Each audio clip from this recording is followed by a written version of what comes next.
Imagine packing your bags for Lisbon, picturing sunny days, vibrant streets, and historic charm, only to discover the city has some unexpected surprises that aren't in the guidebooks. For all its beauty, Lisbon has its quirks and challenges that could make you think twice about calling it home. Before you book that one-way ticket, let's uncover 9 reasons why Portugal's capital might not be the dream city for everyone.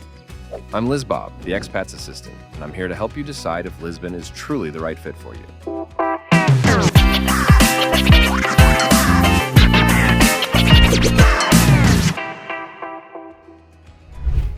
High cost of living. One of the main reasons Lisbon may not be for everyone is its high cost of living. While Portugal is often seen as an affordable destination, Lisbon's prices have risen sharply in recent years, especially in popular areas. Rent in the city has soared, making it increasingly challenging to find affordable housing, particularly for expats. Beyond rent, daily expenses such as groceries, dining out, and entertainment can also add up quickly. Utilities and transportation costs, while generally affordable compared to other European capitals, are still higher than in other parts of Portugal. For those used to lower living costs or planning to live on a tight budget, Lisbon's price tag might be a deal breaker. It's important to carefully consider your budget and lifestyle needs before committing to life in Lisbon, as this beautiful city can be pricier than anticipated. Crowded and touristy. Lisbon is undoubtedly a vibrant, lively city, but its popularity also means it's often crowded with tourists, especially during the summer months. The influx of visitors can make the city feel overwhelming, with packed public transport, busy streets, and long lines at popular attractions. Locals and expats alike sometimes find it difficult to navigate their daily lives amid the bustling tourist crowds. This popularity has also transformed some neighborhoods, with authentic local spots being replaced by tourist-focused businesses. The constant flow of visitors can disrupt the sense of community and authenticity that many people seek when moving to a new city. For those who prefer a quieter or more laid-back lifestyle, Lisbon's bustling energy may feel exhausting rather than exciting. Living in Lisbon means learning to adapt to the city's constant buzz and finding ways to enjoy the city beyond its tourist hotspots. Intense summer heat. The warm Mediterranean climate might be a draw for many, but the summer heat in Lisbon can be intense and isn't for everyone. Temperatures often soar well above 30 degrees Celsius during peak summer months, and with limited green spaces and shade in some parts of the city, finding relief from the heat can be a challenge. Older buildings often lack air conditioning, leaving residents to rely on fans or creative cooling techniques to manage the heat. For those not accustomed to such high temperatures, this climate can be uncomfortable, particularly in crowded urban areas where heat tends to linger. Additionally, heat waves are becoming more frequent, which can make summer feel even more challenging. For expats moving from cooler climates, Lisbon's summer heat can take some serious getting used to, and it's worth considering how well you tolerate hot weather before committing to life in this sunny city. Complex bureaucracy. One of the realities of living in Lisbon, or anywhere in Portugal for that matter, is dealing with complex and sometimes frustrating bureaucracy. Obtaining necessary documents like residency permits, tax numbers, or driver's licenses can be a slow and confusing process. Appointments are often limited, and wait times at government offices can stretch for hours. Moreover, information isn't always clear or readily available in English, which can complicate matters further for non-Portuguese speakers. Patience is essential, as simple tasks may require multiple visits or additional paperwork. For expats unaccustomed to this slower pace of administration, the experience can be challenging and time-consuming. Lisbon's beauty and charm can make up for it, but if you're not prepared for the bureaucratic hurdles, this aspect of life in Lisbon can be frustrating. Quick heads up, before you make the move to Portugal, the very first thing you'll need is your NIF, Portugal's tax identification number. Without it, you won't be able to work, rent a place, or set up a bank account. Luckily, I can help you get your NIF remotely in just a few days. Simply click the link in the description below. Noise and nightlife. Lisbon's lively nightlife is part of its charm, but for some it can be a drawback.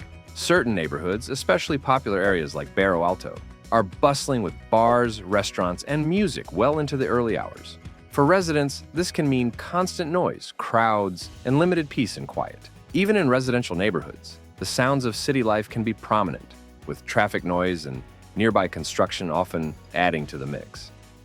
For people who prefer a calm, quiet environment, Lisbon's vibrant social scene can quickly become overwhelming. Finding a balance between enjoying the city's energy and finding a peaceful living area can be challenging, particularly in central neighborhoods. For those who value tranquility, Lisbon's constant activity might not be the best fit. Steep hills and cobblestone streets. Lisbon's picturesque hilly landscape may look stunning in photos, but in daily life, it can be a physical challenge. The city is built on 7 steep hills, and navigating its cobblestone streets can be tiring, especially if you're walking or commuting on foot. While the historic streets and steep staircases are part of Lisbon's charm, they can also make daily life a workout. For anyone with mobility issues or those who aren't a fan of uphill walking, getting around Lisbon can be exhausting. Additionally, the cobblestones can become slippery in rainy weather, increasing the risk of slips and falls. Though beautiful, Lisbon's unique geography can be tough for people who prefer flat, easy-to-navigate cities. Limited job opportunities. While Lisbon's startup scene is growing, job opportunities can still be limited, especially if you don't speak Portuguese. Many industries prioritize Portuguese language skills, which can make it challenging for expats to find work. Additionally, salaries in Portugal tend to be lower than in other Western European countries, which may not meet everyone's financial expectations. Freelancers and remote workers may find it easier to thrive in Lisbon, but for those seeking traditional employment, the job market can be competitive and restrictive. If career advancement is a primary motivation, it's essential to research the local job market thoroughly before making the move, as Lisbon might not offer the same opportunities found in larger global cities. Limited public transportation options. While Lisbon does have public transportation, it may not be as extensive or efficient as what some expats are used to in other major cities. The metro covers only certain areas, and buses can be crowded and slow during peak hours. Additionally, the city's famous trams, while charming, are more of a tourist attraction than a reliable form of transport for locals. For residents in neighborhoods further from the metro line, commuting can become time-consuming. Although taxis and ride-sharing apps are options, they add an extra cost to daily travel. For those who rely on public transportation to get around easily, Lisbon's limited options can be frustrating, particularly in more remote areas. Language barrier. Although English is widely spoken in tourist areas and among younger generations, the language barrier can still be a challenge in Lisbon for those who don't speak Portuguese. While it's possible to get by with English in many situations, certain aspects of daily life, like dealing with local authorities, setting up utilities, or understanding contracts, often require some Portuguese. In neighborhoods less frequented by tourists, Portuguese is the primary language, and not everyone is comfortable or fluent in English. Expats who don't make an effort to learn Portuguese might find it harder to integrate fully, and misunderstandings can sometimes occur. For anyone moving to Lisbon, a basic grasp of Portuguese can make daily interactions smoother and help you feel more connected to local culture. Thanks for watching. I hope you enjoyed this video. If so, please feel free to like it and share it with your loved ones. And in the meantime, see you soon.